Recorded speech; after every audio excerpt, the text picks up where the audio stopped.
Voilà, alors je vais vous lire le premier chapitre du livre Adorez Dieu et vivez victorieux de Maria Emilia Batista de Oliveira.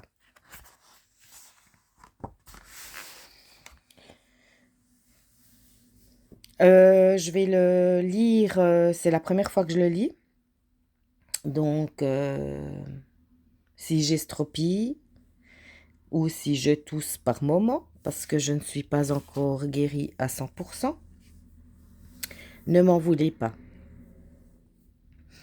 Alors, introduction du premier chapitre. Une nuit, vers 2 heures du matin, j'étais en train de prier, comme j'aime le faire à cette heure-là. Quand Dieu me dit de l'adorer le jour suivant, un vendredi, à 18 heures, avec toute ma famille, pendant 1 heure. Il me dit aussi que pendant cette heure, nous devions cesser toutes nos activités et nous vouer uniquement à l'adorer. Je racontais à mon mari et à mes enfants ce que Dieu m'avait dit. J'obéis sans comprendre. Le vendredi, à 18 heures, nous nous sommes réunis dans le jardin de notre maison et avons commencé à adorer le Seigneur, comme il le voulait, en prononçant des paroles qui définissaient sa bonté et ses merveilles. Nous avons uniquement parlé, sans chanter. Nous avons dit tout ce que nous savions sur l'amour de Dieu et sur tous ses attributs. Après 10 minutes, il ne nous restait plus rien à dire. Notre répertoire était arrivé à sa fin. Je constatai que nous ne savions pas adorer. L'ordre que Dieu avait donné était de l'adorer, sans rien lui demander en échange. Alors j'ai commencé à répéter toutes les paroles d'adoration que je connaissais. Mon mari et mes enfants s'étaient déjà arrêtés, mais l'un d'eux s'est joint à moi et nous avons continué. Je regardais ma montre et me disais, comme c'est difficile d'adorer. Mais nous avons continué jusqu'à un certain moment où Dieu a commencé à nous montrer comment l'adorer. Mon fils vit un ange très grand au-dessus de la piscine et n'arrivait plus à se relever. Au même moment, j'eus la vision d'un drapeau hissé en haut d'un grand mât. Le vent le balançait d'un côté et de l'autre. C'était le drapeau d'Israël. Il y avait une tache rouge sur l'un de ses angles. Je savais que le drapeau d'Israël n'avait pas de tache rouge. Je compris que cette couleur représentait le sang de Jésus. J'ai continué à adorer, et le drapeau flottait toujours au vent. À un certain moment, j'ai regardé ma montre et j'ai vu que nous avions adoré pendant plus de 70 minutes. Ça a été une expérience fantastique pour nous, tous. La semaine suivante, nous avons continué à adorer. Mais les jours ont passé et je n'avais déjà plus de compagnie. J'adorais Dieu toute seule. Après quelque temps, je vis que je n'étais pas obligée d'attendre le vendredi pour adorer. Et depuis lors, j'ai commencé à adorer Dieu toutes les nuits en me promenant dans ma spacieuse maison et je me sentais très bien. Mon mari et mes enfants trouvaient cela étrange. Un jour, ma mère est venue à la maison pour passer quelques semaines avec nous. Elle disait toujours qu'elle était malade et qu'elle avait des douleurs.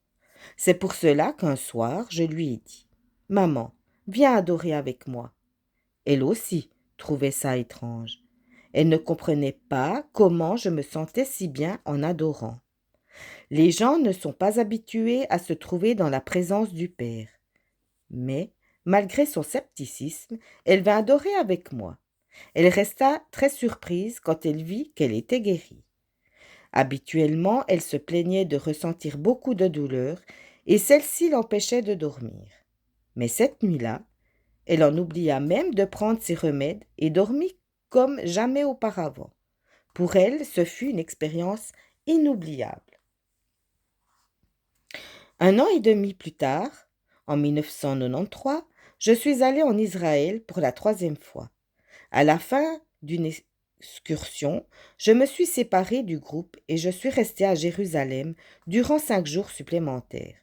Des fenêtres de l'hôtel où j'étais installé, je pouvais voir les murs de Jérusalem.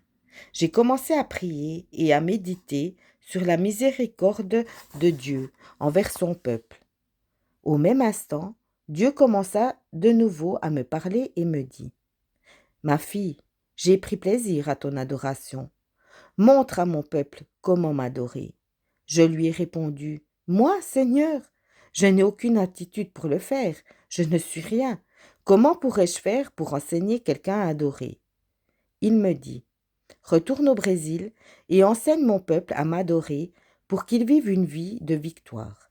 Je vais mettre fin à ses souffrances. Ouvre la parole de Dieu et je vais te parler. J'ouvris la Bible et le texte fut celui de 1 Chronique 17.7. Maintenant tu diras à mon serviteur David: Ainsi parle l'Éternel des armées. Je t'ai pris au pâturage, derrière les brebis, pour que tu sois chef de mon peuple d'Israël. Dieu me dit: David était-il issu d'une lignée royale ou avait-il du sang royal? Je lui répondis que non, et il continua: Mais je l'ai élu roi parce que David était un adorateur. Pendant qu'il prenait soin de ses brebis, il m'adorait. C'est parce que j'étais content de lui que je l'ai pris des pâturages et je l'ai mis dans un palais pour diriger mon peuple. Je l'ai élevé parce que c'était un adorateur et j'aime ceux qui m'adorent. Tous l'ont poursuivi, mais il a toujours fait vaincu parce que j'étais avec lui et il était avec moi. Il avait de l'intimité avec moi. David n'était pas connu. Il vivait avec ses brebis dans les pâturages, mais Dieu le connaissait. Il n'avait peur de rien, car Dieu était à ses côtés. Il se confiait en lui. Il lutta contre le lion et l'ours et sauva ses brebis de leurs griffes. 1 Samuel 17.37. Dans les pâturages, il était seul apparemment, mais il adorait Dieu et savait que Dieu était avec lui. Quand il défia Goliath, il ne se laissa impressionner ni par la taille du géant, ni par ses armes. C'était un adorateur, et il était sûr que cette lutte ne lui appartenait pas, mais que l'Éternel des armées lutterait pour lui. David fut victorieux. 1 Samuel 17.50. Il aimait Dieu et obéissait à ses commandements, principalement premier. Tu aimeras l'Éternel ton Dieu de tout ton cœur, de toute ton âme et de toute ta force. David aimait Dieu et il l'adorait. Il vivait toujours dans la victoire et Dieu l'aimait pour sa fidélité. Dieu aussi vous aime et il désire que son amour lui soit rendu. Qui aime veut être aimé. Chers lecteurs, aimeriez-vous aussi être vainqueur? Obéissez à Dieu et adorez-le. Si vous avez acquis ce livre, ce n'est pas par hasard, c'est parce que le Seigneur a un plan pour votre vie. Notez qu'avant d'avoir reçu l'onction royale, David était déjà reçu celle d'un adorateur.